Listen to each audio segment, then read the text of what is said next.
William Nibbs Sanjay Seymour sent out an early warning to his opponents in the Class 1 boys sprints as he recorded the fastest time in the 100 meters at Youngster Goldsmith Classic on Saturday at the National Stadium. Racing in cold and windy conditions, Seymour sped to a wind-aided 10.34 seconds to win the 100 meters.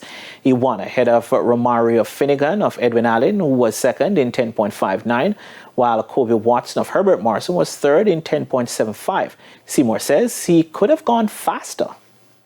I was a bit, disappointed in the time because it's a good time, even though it's not windy, but my execution, I think I could have done better in the race. But I give thanks. I had a little, ups and downs, but I give thanks that I came out in the field with this cold wind. It wasn't the best condition, but I give thanks.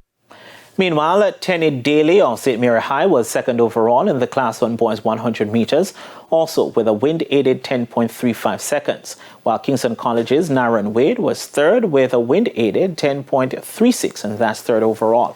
The Class 2 boys equivalent was won by DeAndre Myers of Wilmer's boys in 10.76, with Andre Genus of Kingston College taking second overall with 10.80.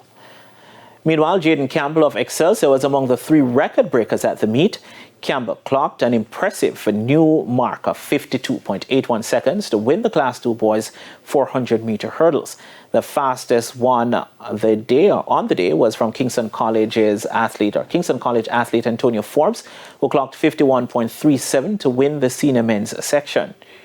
And the defending champs winner Edwin Allen's Kellyanne Carr clocked a season-leading 58.81 seconds to win the girls' 400-meter hurdles. Carr was the only performer to go below 1 minute as teammate Mariah Crossfield placed second overall with 1 minute 01.94 seconds.